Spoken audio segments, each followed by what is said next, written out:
अरैल घाट से जस्ट बगल में ही वेड़ी माधव मंदिर है। ये भी वेड़ी माधव मंदिर की बहुत खासियत है, ये हम आपको दिखाते हैं वेड़ी माधव मंदिर।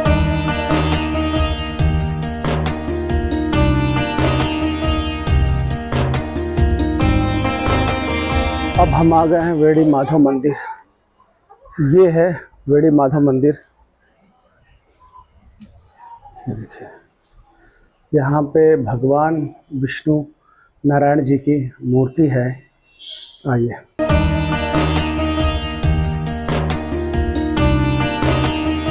भगवान विष्णु की मूर्ति है, जस्ट बगल में हनुमान जी की मूर्ति है। बहुत पुरानी मंदिर है दोस्तों, और यहाँ पे जो भी लोग आते हैं मनोवांछित फल पाते हैं। तो यहाँ पे अभी पुजारी तो हमें दिख नहीं रहे, लेकिन देखते पुजारी जी मिल जाते तो उनसे बात भी करते हैं।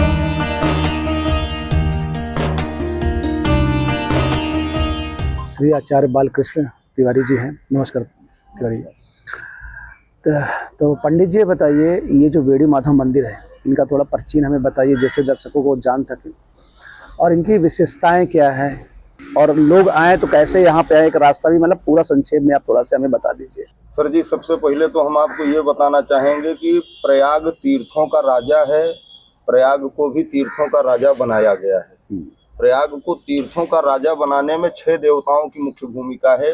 एक त्रिवेणी, उसमें श्लोक भरद्वाज मुनि ने कहा है कि त्रिवेणीयम माधवम सोमम भरद्वाजम च वासुकिम वंदे अक्षयवटम शेषम प्रयागम तीर्थनायकम। त्रिवेणी जी, माधव जी, सोमनाथ जी, नागवासुकी, भरद्वाज मुनि और अक्षयवट, ये 6 ऐसे नायक हैं कि जिन्होंने प्रयाग को तीर्थों का राजा बनाया है।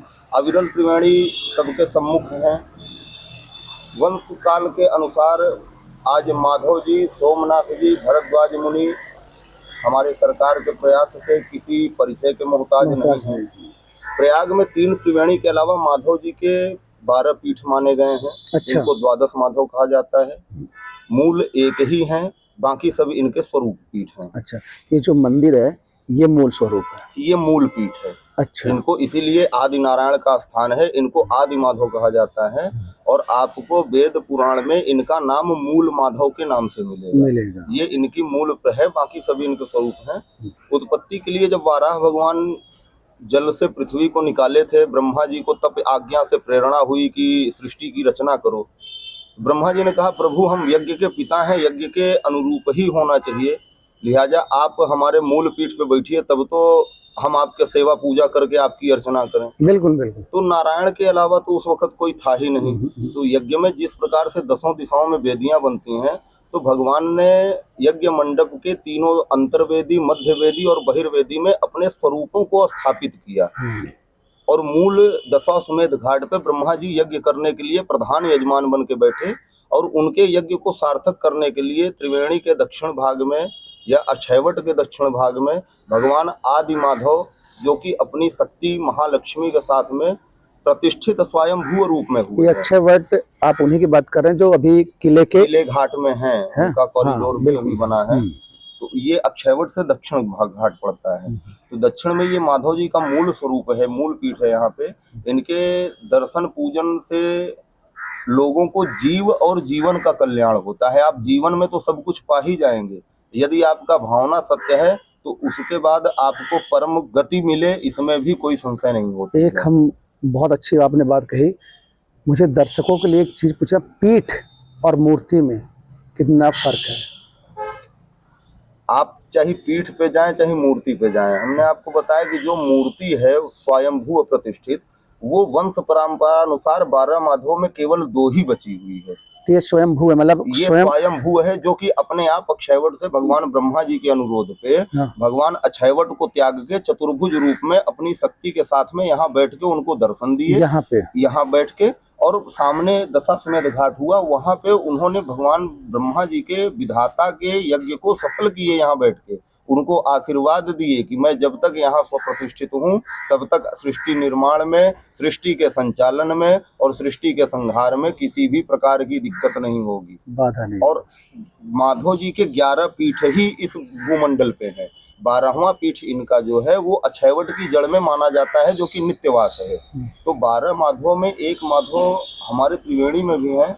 आपने देखा होगा कि जब पंडा लोग गंगा पूजन कराते हैं तो गंगा जी में जनेऊ चढ़ाई जाती है।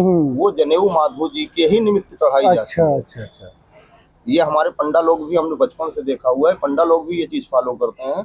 बाद में हमको भी जानकारी हुई कि वो जनेऊ किसके निमित्त चढ़ाई जाती है। अच्छा। माधव जी के स्थान हमारे पृथ्वी पे 11 ही है और उन 11 में ये मूल पीठ है, या ये कहिए कि द्वादश माधव जो आज हैं ये उनके प्रथम पीठ के रूप में है, क्योंकि बाकी जो भी हैं यज्ञ वेदी के अनुसार इनके स्वरूप पीठ हैं। वहां भी मूल लक्ष्मी नारायण ही आपको मिलेंगे, लेकिन ये अक्षयवट से मूल गद्दी पे आके ये यहाँ पे अरेल घाट में ही बैठे हैं। विराजमान हो गए। इसको पूर्व में अलर्कपुरी नाम ग्राम बोला जाता था शास्त्रों में। अच्छा। और इनके विषय की महत्ता आपको अग्नि पुराण में, मत्स्य पुराण में, पद्म पुराण में, वाराह पुराण में, सभी में उल्लेख है। ये सब में आपको इनका मूल माधव के नाम से इनका उल्लेख आपको मिलेगा। अच्छा पंडित जी, एक चीज़ और बहुत खास बात, आजकल मैं क्या देख रहा हूँ, जितने संगम में मंदिर है सबका बहुत अच्छे से डेकोरेट कराया जा रहा है, बहुत कॉरिडोर बनाया जा रहा है, तो इसको लेके आप क्या कहेंगे? क्योंकि पहले ऐसा होता नहीं था, न कभी ऐसा हुआ है, लेकिन अब ऐसा हो रहा है।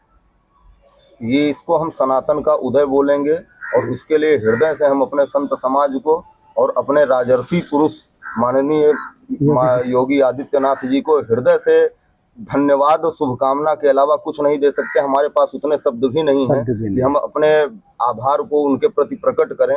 आज माधव जी की ही नहीं बल्कि हमारे सनातन की जो दुर्गति हो चुकी है, और सनातन की दुर्गति विशेष तौर से उन स्थानों पर हुई है जहां से सनातन का उदय हुआ है। वो चाहे बनारस हो, चाहे मथुरा हो, चाहे काशी हो, चाहे प्रयाग हो, चाहे विंध्याचल हो, चाहे चित्रकूट हो। अरे आप खुद देख सकते हो, ये अक्षयवट के जो किला बनाया गया, किसने बनाया? चुन के, अब मुगलों ने उसको अपने अंडर में कर लिया। अक्षयवट जो सृष्टि का मूल है उसको भी आज ये प्रधानमंत्री जी का और मुख्यमंत्री जी का हमारे देन है कि कम से कम ये पिछले 6 सालों से दर्शन के लिए हो गया। नहीं तो हम लोग बचपन से यहाँ पैदा हुए और हमारी ना जानी कितनी पीढ़ियां आई और चली गई, लेकिन कभी अंदर जाके उनको स्पर्श नहीं कर सके कि हम कम से कम जाके माथा टेक लें। बाहर से यहाँ से हमारी छाल दिखती है, हम लोग तो यहीं से ही दर्शन कर लेते हैं बाहर से, लेकिन और वो जो आम जनमानस आते कहते हैं विश्व का दूसरा सबसे बड़ा पहला मेला लगता है विश्व का लेवल। बिल्कुल बिल्कुल। तो उससे कहीं ना कहीं लोगों की एक धारणा थी कि सिर्फ त्रिवेणी स्नान के अलावा प्रयाग में कुछ भी नहीं है। कुछ भी नहीं है। तो हम यही कहना चाहेंगे आपके दर्शकों से कि कम से कम जो प्रयाग आवे, तो जिस प्रकार से आप वैष्णो देवी जाते हैं तो भैरव बाबा से मिलना जरूरी है, वृंदावन जाएंगे तो बिहारी जी से मिलना जरूरी है। हाँ। तो कम से कम अगर आप प्रयाग भी आते हैं तो त्रिवेणी स्नान के बाद माधव जी का दर्शन पूजन, 12 में से किसी का भी माधव जी का दर्शन पूजन, सोमेश्वर नाथ जी का दर्शन पूजन, अक्षयवट का, नाग वासुकी का, भरद्वाज मुनि का, आप कुछ न करिए तो इनके प्रति कृतज्ञता तो जरूर आभार कीजिए, क्योंकि प्रयाग को धर्म संसद कहा गया है। तो धर्म संसद के जितने भी प्रतिनिधि हैं वो सभी सांसद हैं, और ये जो 6 देव हैं ये अध्यक्ष हैं भाई। तो देवता अलग चीज होती है, भगवान अलग चीज हैं। ये आप धर्म संसद में सारे देवता, देव दनुज किन्नर नर श्रेणी, सादर मज्जह सकल त्रिवेणी, माघ मकर गति रवि जब होई, तीरथ पति ही आप सब कोई। जब सूर्य मकर राशि में जाता है, माघ का महीना लगता है, तो देवता दनुज किन्नर यानी कि देवता, असुर, किन्नर, नर, जितनी भी कैटेगरी इस चराचर में 84 लाख की है, वो किसी को निमंत्रण नहीं दिया जाता, सब बिन बुलाए आते हैं। किनके लिए आते हैं? उसके लिए यहाँ त्रिवेणी जी हैं, माधव जी हैं, सोमनाथ जी बैठे हुए हैं, यानी कि एक प्रकार से धर्माध्यक्ष बैठे हुए हैं। और लोग जानकारी के अभाव में आए, बेचारे भाग दौड़ के गंगा स्नान किए, कहे हम परम पद पा गए। तो कम से कम आप प्रयाग आए तो 6 में से 2 से तो मिलके जाइए। बिल्कुल बिल्कुल। दोस्तों, ये पंडित जी थे, बहुत अच्छी बात इन्होंने बताई है। और दर्शकों में आपसे एक बात और बोलना चाहता हूँ, जब भी आप संगम आइए तो हमारे प्रयागराज में इतने मंदिर है दोस्तों, नागवास की मंदिर है, 10 में एक मंदिर है, आप अक्षयवट है, आदिवेड़ी माधव मंदिर है, सोमेश्वर मंदिर है, आप जाइए देखिए कि यहाँ पे क्या इनका इतिहास क्या है, आप आश्चर्य करेंगे। दोस्तों, अगर ये वीडियो अच्छी लगी हो तो प्लीज़ लाइक और सब्सक्राइब जरूर करिएगा, और कमेंट करना बिल्कुल मत भूलिएगा, क्योंकि ये सनातन का उदय है।